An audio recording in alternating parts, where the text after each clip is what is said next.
Let's go over our names again. Todd Gordon, President of Wisconsin Marine Historical Society. Jim Hines, Acquisitions Director, Wisconsin Marine Historical Society. And I'm Dale Polachek. I'm a scuba instructor and I'm a video producer. Wonderful. Captain Danny Johnson, Pioneer Scuba Diving Museum, has been my love for about 40 years.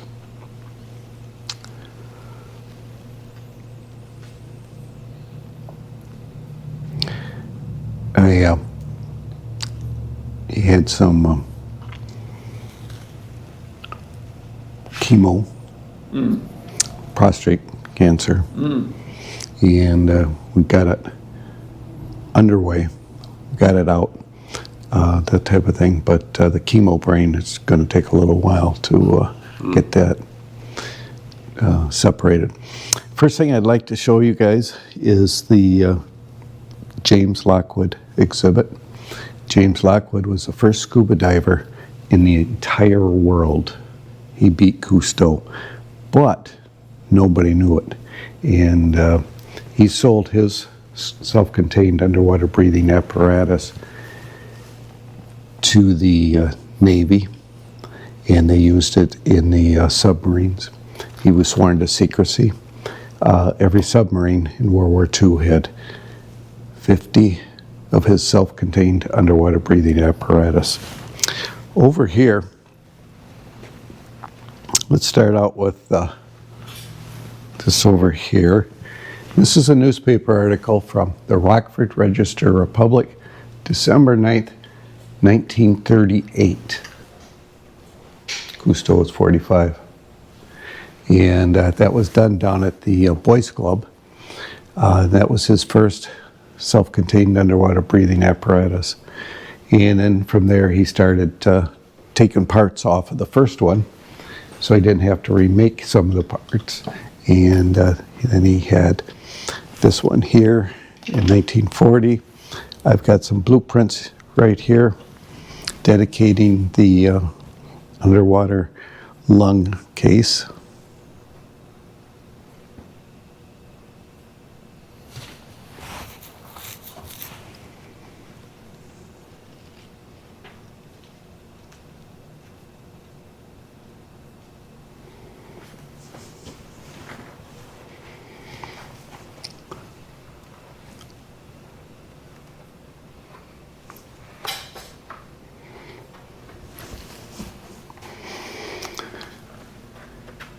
And over here, when you get a chance, you can work on this side.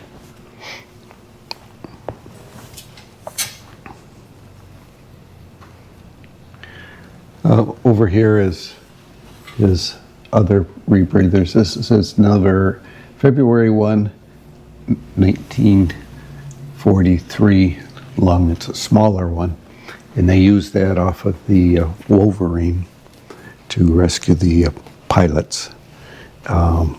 When they had a rescue boat on the bow, and they had one on the stern as well. Lockwood ran the stern boat.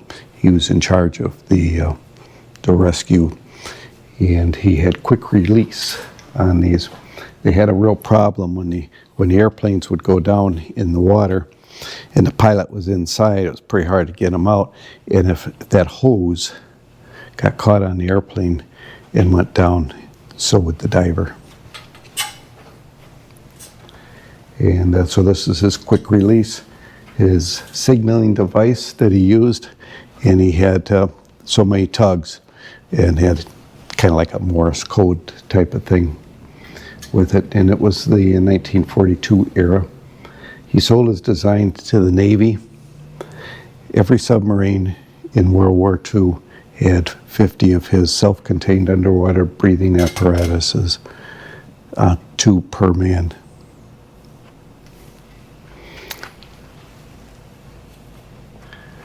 James Lockwood took the first submarine built up in Manitowoc down the Mississippi River. He was the military officer, and he had 4 henchmen with him, and they were fully armed, and then the civilians took it down, and Lockwood and the other guys made sure everything went out okay. Then when they got down the New Orleans area, the barge that the submarine was in, they sank it down in the water, pushed it off the barge, and it went to Australia for work in World War II. Over here, I think you guys may have seen pictures of Max Knowles. Max Knowles and Jim Lockwood were really good friends. The way they met is Lockwood would come over to the Knowles house. I don't know how many times a week, but quite a few, with a dozen eggs. Lockwood raised chickens in the day. Lockwood Oil in Racine, Wisconsin was his family. They were in the oil business, and Lockwood really liked the scuba diving, and he wanted to get hooked up with those guys. And so he sat on the back porch of Max Knowles' house every morning with a dozen eggs, and pretty soon he got the invitation to go diving with him.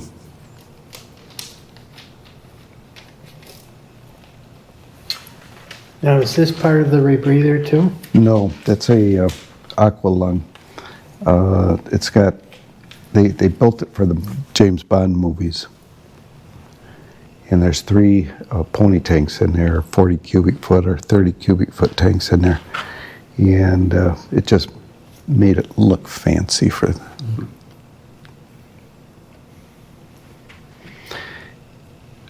Sometimes I bounce around, but the reason I bounce around is I don't want to forget. I wanted to ask questions if you guys know anything about Mary Knowles. The artist? Sure. Yeah. Is anything being done with her house? There's parts of her house up in a museum in Sheboygan. Well, and then you got the house that's, Right on the Sure. waters? And Beach Road, Fox Yeah. Point. Back Point. Yeah. Yeah, there is a group that's trying to preserve that and her sculptures. The problem is the neighbors don't want people down there looking at the place. And so there's a conflict with the neighbors. But yeah, as far as I know, the house still exists. If you want, I can go up there and take some pictures. I've never actually been there. And I believe her statues may still be there. I know some of her artwork was donated to the University of Wisconsin-Milwaukee. Again, the problem is the neighbors down there don't like traffic and, things like that. I mean, it's a really secluded area. I've been there, Oh, okay. Yeah. yeah.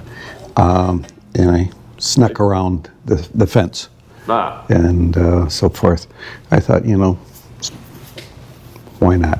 I didn't take anything. Yeah. I just wanted to look, and the ambiance of it, they say that she's a witch. the Witch of Beach Road, they call her. Yeah. And there's a lot to be said about that.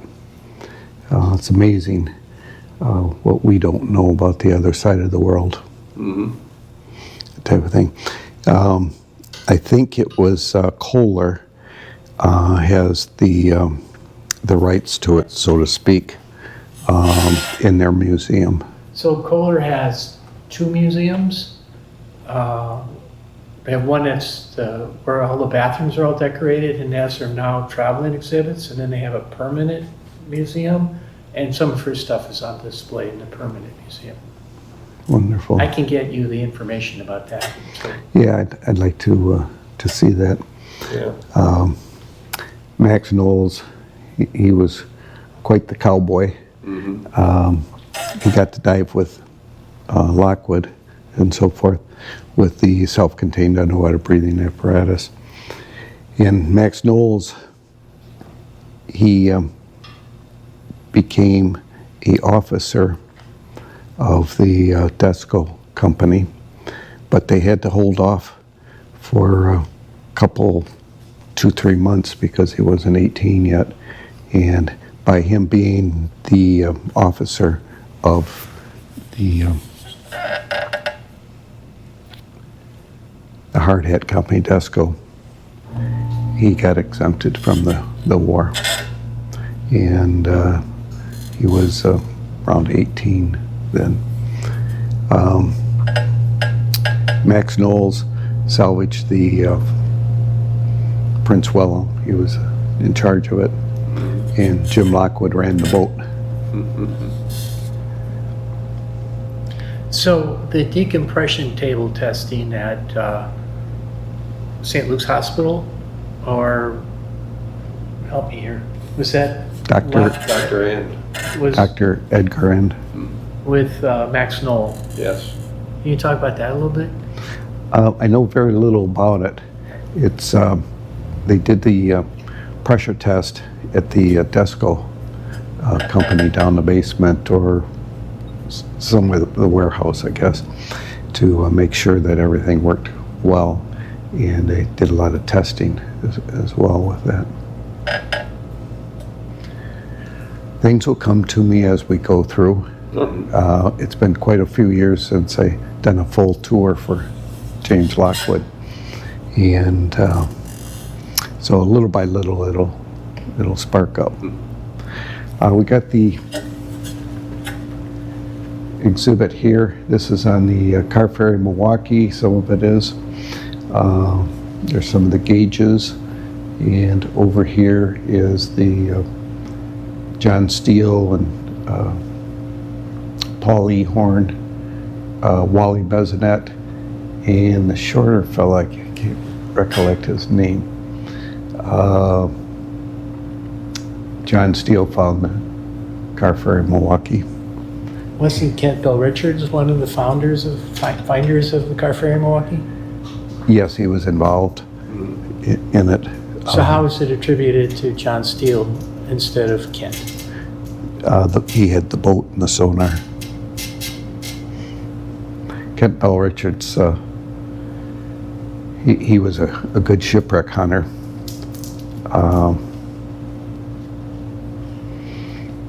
But he didn't have the boat, but he didn't work all the time. John Steele had to work a lot, so John loaned him his boat.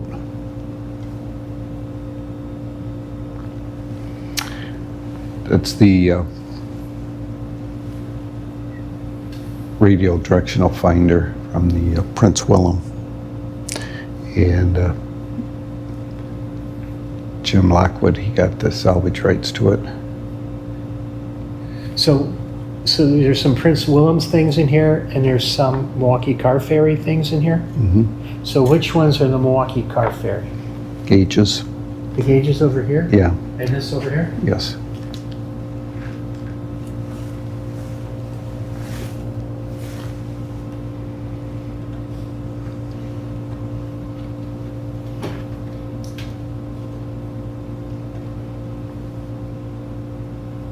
And if you look straight up, there's John Steele to the left, Wally Bezinet in the middle, Paul E. Horn in the far right, and George West with the red sweater.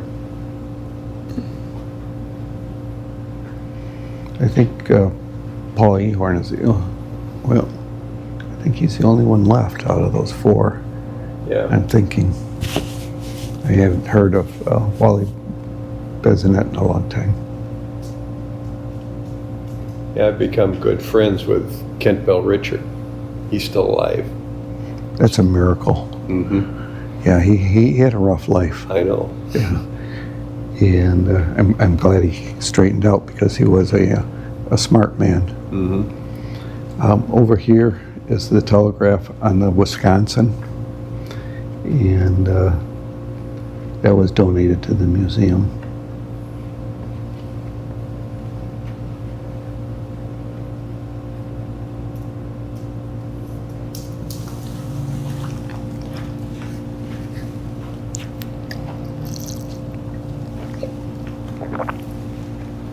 So the Cayuga, was that another one that Kent was associated with? Yeah.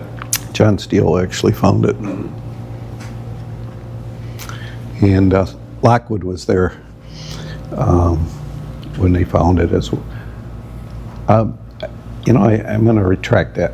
Lockwood was diving up there with those guys on the Cayuga. when it was found. I don't recollect exactly who found it, but I'm thinking it was Lockwood.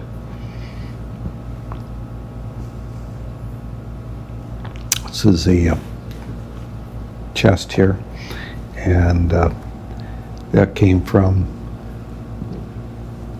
excuse me, the Gene Turner collection, and that came from the Ironsides, sank in 1873.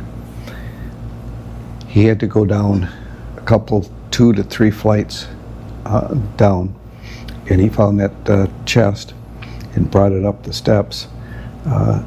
It's amazing that he lived through it, because there's a lot of dust in the and mud and silt inside these shipwrecks, and once you stir them up, it is very difficult to see. And Gene got one side of the Cayuga letters, and John Steele got the other.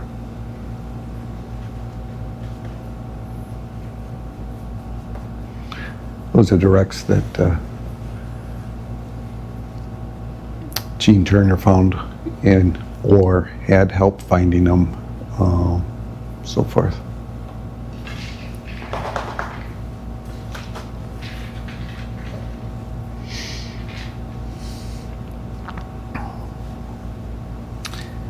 The ship's wheel, that came from the J.D. Marshall, and Gene Turner, he was the finder of that shipwreck. Can we sit at the chair for a few minutes? Sure. Mm-hmm. Yeah, John Steele was actually a president of Wisconsin Marine Historical Society for a year, vice president for a couple of years, back in the heyday. Yeah, and he was a bank president as well. And I met him a number of times. The best story that I have, let's grab a seat here.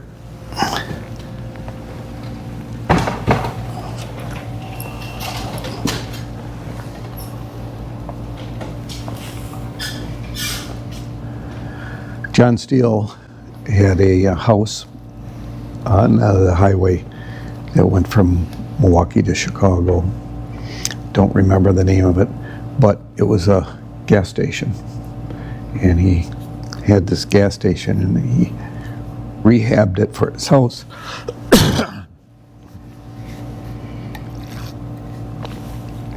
Joni was his favorite daughter, and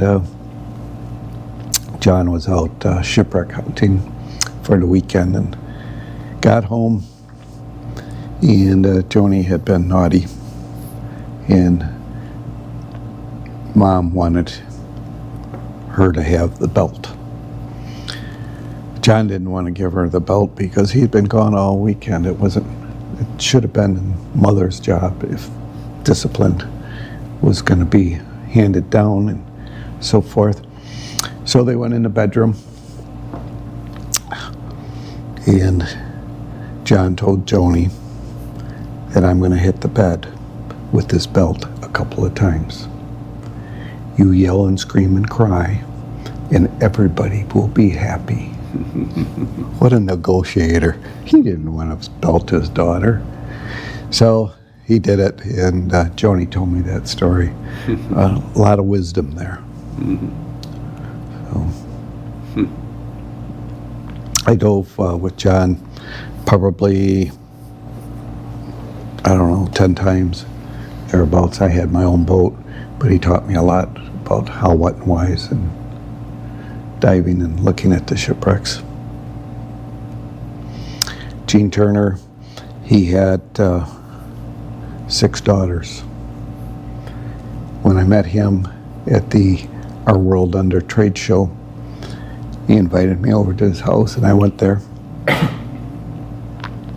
And he had a whole bunch of shipwreck artifacts there and a nice big anchor out front. And we got along really well. I was a heating and air conditioning contractor, had my own business. one man, that was me. And I could Two? finagle my schedule. And when he called, I dropped my tools, told my customer that I've got to go get parts and I'll be back in a couple of days. We have to order them. But I was out in the lake with Gene Turner being his shipwreck verification. He would go out during the week and with his boat, and he'd look around for shipwrecks and so forth and sonar. He didn't have anybody to go with him, but he went out there and looked and got targets. And in those days, we didn't have any Lorans or anything. He had to watch this way and that way and then up down there. He taught me how to do that. I dove on a lot of rocks, big boulders down there. I dove on a lot of trees that had mounded up and so forth. Had 6 daughters. He said that I can't date any of his daughters because sooner or later they're going to get mad at you. And he says, then I have to side with my daughters. There's some serious wisdom there. and the 6 daughters, they were a handful. And his wife had a lot of issues and so forth. And so he had a kind of a rough life. Then later he got married to another gal, and they lived down near the Indianapolis, DuPont, Indiana is where it was. I'd go down and visit him once or twice a year and spend the weekends with him. He was a really good shipwreck hunter. Gene started out scuba diving, so to speak, with self-contained underwater breathing apparatus during World War II. The LOCKWOOD self-contained underwater breathing apparatus. LOCKWOOD sold his design to the Navy, so forth. And he was going to invade the mainland of Japan when they dropped the bombs. He was a CB, and when they dropped the bombs, he was going to go to shore and do what they could. But the bombs were more. The bombs worked a lot more than what they thought they would, put it that way. And so they called them back, and they did what they had to do the rest of the services and so forth. That's his sonar. John Steele had a sonar very similar to that, and they got it out of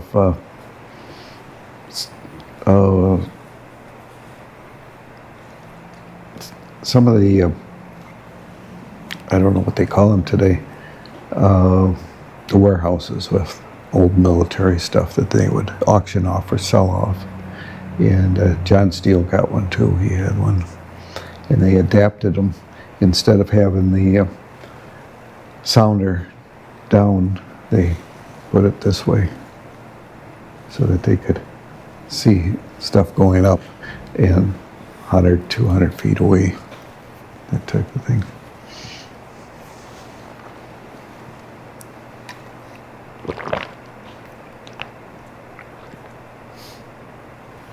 They had to replace some of the tubes that were in there.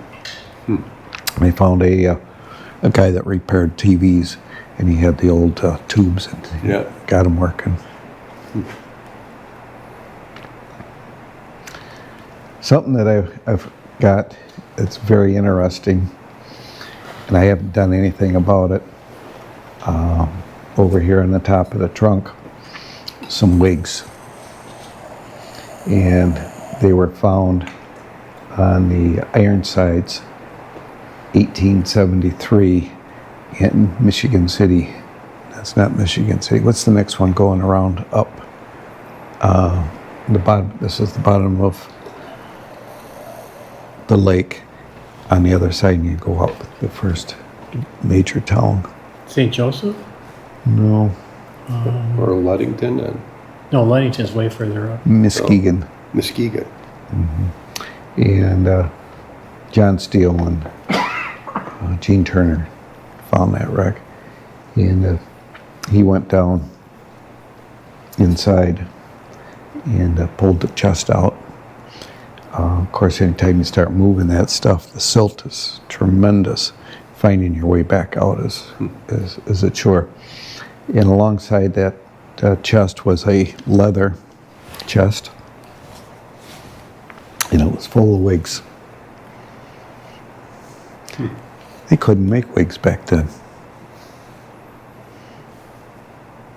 Scalps. So I don't know where they came from, but it'd be interesting to do a DNA testing.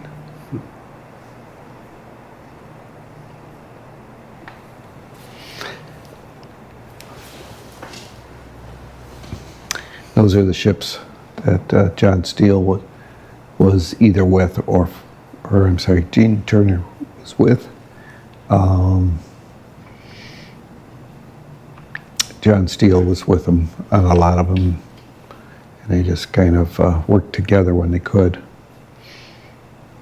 And when Gene called me, I dropped all my tools, and I went down and we went out shipwreck hunting.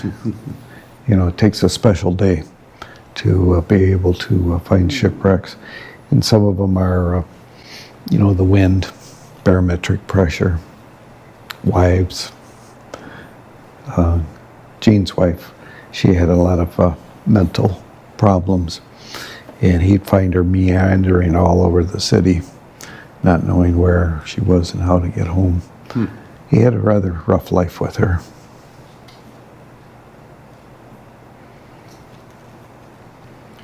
I'm going to look on my phone. I'm going to turn this off for a minute.